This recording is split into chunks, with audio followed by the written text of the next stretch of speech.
Faucets and shower heads coated in white.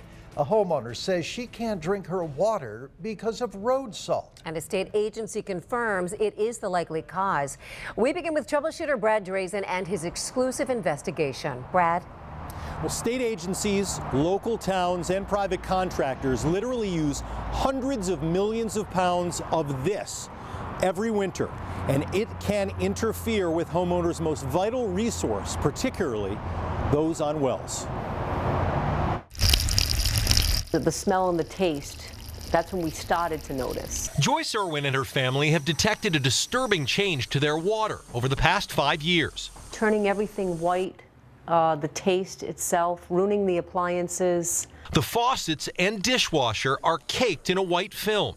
Even showering has become an unpleasant experience at their Brooklyn home. Every time I take a shower, it's burning. 6 months ago, her neighbor, who was dealing with similar issues, approached her about allowing the state to test their wells. The results from the Department of Energy and Environmental Protection are straightforward. Your water is not for human consumption. The chloride level is 720, nearly 3 times the maximum contaminant level for drinking water. Sodium is elevated as well. The DEEP says it's likely attributable to road salting. We're all on bottled water, pets included.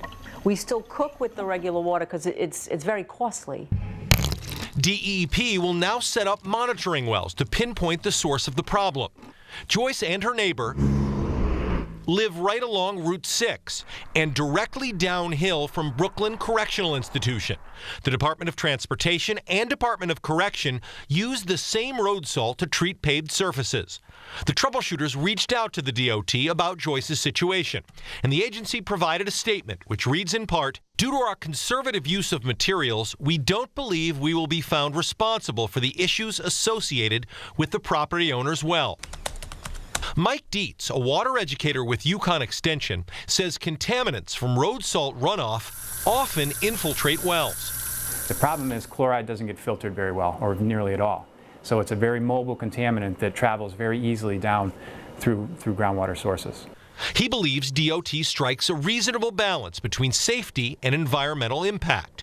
His concern lies with the contractors who treat large private and state properties. You can see the sheet of white that's over those parking lots, those massive, massive acres of pavement that get covered with salt.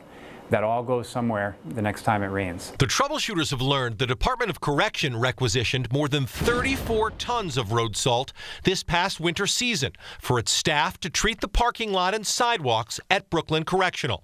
In a statement, the agency says this amount of salt is within industry standards and comparable to similar-sized agency locations and their salt usage. As a proactive step, we are meeting with DEEP to arrange for testing on our facility grounds to address allegations that there is a connection to the well water element levels at adjacent private property.